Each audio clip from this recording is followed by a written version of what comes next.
अभी सुनने में आ रहा है कि जो टकोली और मनाली डोलू नाला में जो टोल है वो वापस से शुरू किए जा रहे हैं। अभी स्थिति ये कि जो सड़कों की हालत है अभी तक सुधरी नहीं है पूरे ढंग से, अभी ये पूरा ठीक नहीं हुआ है। और मोरोवर ये जो पैच है डोलू नाला टोल प्लाजा का और ये टकोली टोल प्लाजा का, इसका डिस्टेंस जो 50 किलोमीटर के अराउंड है, जबकि NHAI की क्लियर रूलिंग है और गडकरी जी ने भी कहा है कि 60 किलोमीटर्स के अंदर कोई भी दूसरा टोल नहीं होगा। फिर भी अभी सुनने में आ रहा है कि इसी महीने नवंबर में ये फिर से शुरू किया जा रहा है, जिससे हमें आम जनता को बहुत नुकसान होने वाले हैं इस चीज़ के। जैसे मैं एडवोकेट हूँ कुल्लू कोर्ट में, हमें मनाली कोर्ट जाना पड़ता है, उस तरफ को मंडी बंजार जाना पड़ता है, तो सफ़र बहुत महंगा होने वाला है। और हमारे टूरिस्ट भी आते हैं, एक पीछे से हाईवे में उनको टोल देते हुए आना पड़ेगा टकोली में, फिर डोलू नाला में, फिर आगे उनके लिए ग्रीन टैक्स बैरियर है।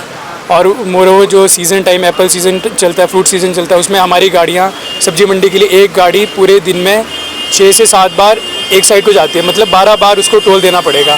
और वही गाड़ी अगर उसमें फास्टैग नहीं लगा है तो उसका डबल चार्ज किया जाता है उसी गाड़ी को। तो NHAI विभाग को इस बारे में सोचना चाहिए और हमारे प्रशासन को भी इस बारे में कोई एक्शन, स्ट्रिक्ट एक्शन लेना चाहिए, ताकि हमें आम जनता को और हमारे मनाली में पर्यटक आते उन्हें कोई इस चीज़ का नुकसान ना झेलना पड़े और उनका सफ़र अच्छा रहे। और सड़कों की हालत भी सुधरनी चाहिए। उसी के बाद ये टोल अगर शुरू करना भी है तो टोल सड़कों की हालत ठीक करने के बाद शुरू होना चाहिए और एक जगह होना चाहिए, क्योंकि NHAI की क्लियर रूलिंग है कि 60 किलोमीटर्स के पैच के अंदर एक ही टोल जो है रह सकता है। देखिए जी, नितिन गडकरी जी अपने जो हमारे परिवहन मंत्री दिल्ली में अपने बैठे हैं सेंटर में, उन्होंने ये बोला था कि 60 किलोमीटर के अंदर जो है कोई भी टोल प्लाजा स्थापित नहीं होगा। लेकिन अब ये देखो, टोल टकोली से लेकर मनाली तक जो है अपना 57 किलोमीटर 57 किलोमीटर का डिस्टेंस है।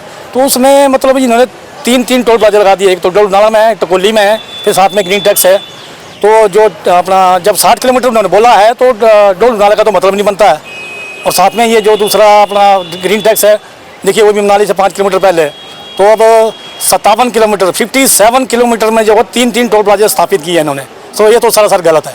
सड़कों की हालत ऐसी है कि भाई पूछो ही ना। ये तो इस बार ऐसा है कि आपदा में मतलब कोई बाढ़ वगैरह नहीं हुई, अगर होती तो शायद कुल्लू और मणिकरण का रोड शायद नहीं मिलता।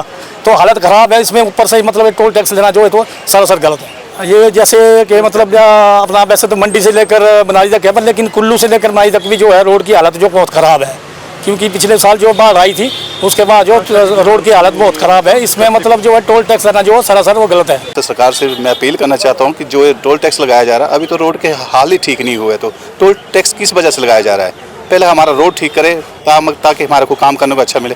पहली बात, हमारे पास टूरिस्ट नहीं है, कुछ नहीं, टूरिस्ट नहीं आ रहा रोड की वजह से, तो टोल टैक्स लगा के हमारे गरीबों पर ही पेट पर ही लात मारी जा रही है हर बार। अगर ये टोल टैक्स बढ़ता तो हमारा किराया भी बढ़ेगा। हर एक चीज़ में बढ़ोतरी हो रही है, हर एक चीज़ में बढ़ाने की कोशिश करे। थोड़ा पब्लिक के बारे में सोचे सरकार कि पब्लिक के हित में क्या काम करना है। ये हर जगह लूटपाट क्यों है? टोल टैक्स क्यों है? किस लिए टोल टैक्स है? जब बोला था कि जब तक रोड ठीक नहीं होगा तब तक टोल टैक्स नहीं लगेगा, तो अब ये टोल टैक्स ज़बरदस्ती क्यों लगा रहे हैं? नहीं, मैं तो सरकार से यही पूछना चाहता हूँ कि टोल टैक्स जब बोला हुआ कि जब तक रोड ठीक नहीं होगा तब तक टोल टैक्स नहीं लगेगा, और ये टोल टैक्स ज़बरदस्ती लगाने तो गुंडा टैक्स है। इसका मतलब हम तो साफ तौर पे कहते हैं कि गुंडा टैक्स लिया जाएगा फिर हिसाब से, क्योंकि कमाई है ही नहीं। कुल टैक्सी वाले सारे बेघर हो गए, बिल्कुल किसी का रोजगार नहीं है, रोटी खाने को लाले पड़ गए हैं। लेकिन ये लोग बोलते हैं कि टोल टैक्स दो, हाँ टैक्स दो। ये तो गलत नाइंसाफ़ी है तो पब्लिक के साथ और टैक्सी वालों के साथ। ग्रीन टैक्स 500 रुपये ग्रीन टैक्स लेते हैं, फिर टोल टैक्स 200-250 टोल टैक्स लेते हैं।